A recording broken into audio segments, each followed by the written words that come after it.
sinusulat ko mga pangarap ko na gusto kong gawin sa buhay ko.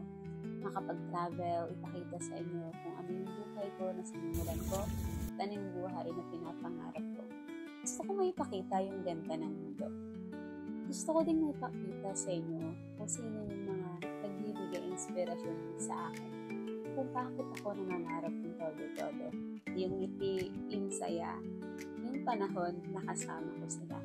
Diba kasi kapag once na yung buhay natin, inalay lang natin o ginawa lang natin yung mga bagay na gusto natin at yung makakapagpaligaya sa atin.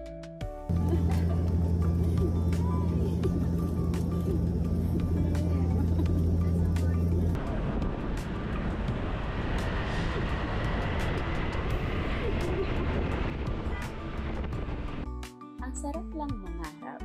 Ang sarap mabuhay sa mundo kung saan hindi natin binibigang halaga yung mga sinasabi ng mga tao. Kasi life is too short and the world is so big. Let's enjoy our life. Let's do what we think na ano yung gusto natin. Makakapagpasaya sa atin, makakapagpasaya sa ibang tao, at nakafocus lang tayo sa growth natin. Makafocus tayo sa opportunity na binigay sa atin. Hindi tayo perfecto. Gumawa man tayo ng mabuti o masama, may masasabi at masasabi ng tao. So, isa ako sa mga natakot gawin ang pangarap na to, lalo na yung pag-vlog. Pero naisipan ko, ang dami kong gustong gawin sa buhay ko na alam kong capable naman ako.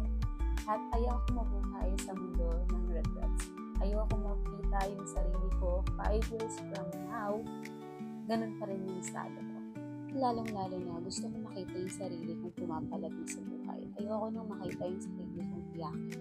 Gusto kong makita yung sarili ko na matibay, masaya, nag-e-enjoy sa buhay, at hindi natatakot sa anumang klaseng hamon ibigay sa akin ng Panginoon. Gusto ko lang i-appreciate yung buhay.